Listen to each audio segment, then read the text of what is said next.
Pemirsa, terima kasih Anda masih menyaksikan Liputan Metropolis. Tentunya akan diterapkan Undang-Undang Nomor 1 Tahun 2022 membuat anggaran di pendapatan belanja daerah APBD di Provinsi Sumatera Selatan akan berkurang 20% pada tahun 2025.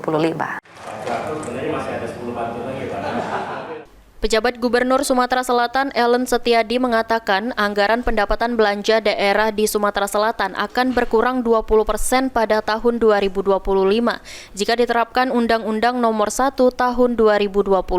Hal itu karena Pemprov Sumatera Selatan akan mulai menerapkan Undang-Undang Nomor 1 Nomor 2022 pada tahun 2025.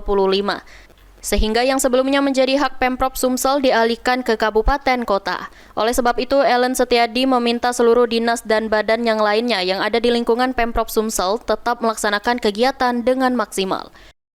Saat yang baru, 1/2022, kan ada PAD yang sebelumnya menjadi haknya provinsi itu kan dialihkan. Misalnya adalah PKB pajak kendaraan bermotor itu dialihkan kepada kabupaten kota.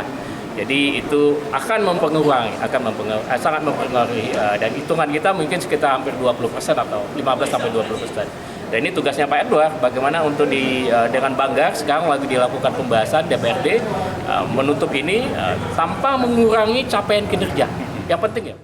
Berdasarkan data Badan Pendapatan Daerah Sumsel, realisasi penerimaan pajak daerah tahun 2023 mencapai 4,35 triliun rupiah. Dengan dua jenis pajak kendaraan berkontribusi sebesar 50% terhadap pendapatan daerah, yaitu pajak kendaraan bermotor mencapai 1,22 triliun rupiah, sedangkan bea balik nama kendaraan bermotor juga sama 1,12 triliun rupiah.